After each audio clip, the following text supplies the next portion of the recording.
The Crash Pad Junior has completely changed the way that endgames work this season. With it being an uncommon item and can be carried in stacks of 6, so many teams in FNCS have opted to use these pads in a variety of ways in endgame, particularly shaking up the high ground meta. Combining Flowberry Fizz with a Crash Pad Junior increases the horizontal and vertical distance massively, while having little to no audio for opposing teams. This makes them incredibly useful for teams that want to take height, since you can quickly gain elevation and use materials that are saved by using crash pads to rotate earlier on.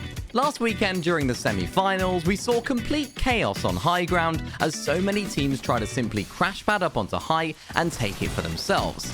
Sounds easy enough, right? Well, not so easy when lots of other teams are trying to do the exact same thing. What results is a big mess up on high ground as 3 to 5 teams are all fighting for the same position, and whoever comes out on top has no materials to hold on to it. But how are some of the best teams trying to combat players doing this to them? Since there's no audio to react to players crash padding up, the best way to combat this strategy is to simply try to prevent people from even being able to crash pad up in the first place. Of course, everyone knows to constantly spray at second height teams to force them to rethink going up.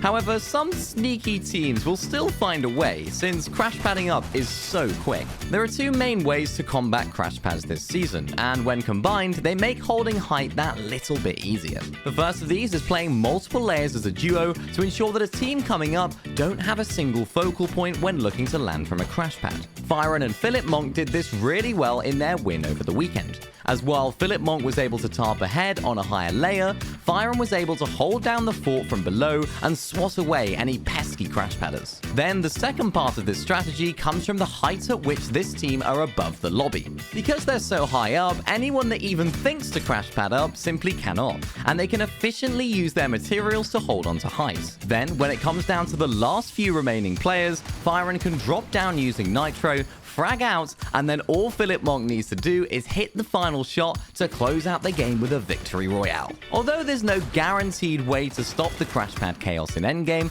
there are some things that teams are doing to mitigate the potential problems that they can cause for the high ground teams. To see all of these crazy crash pad charge plays, then don't miss out on the Major 3 Grand Finals this weekend.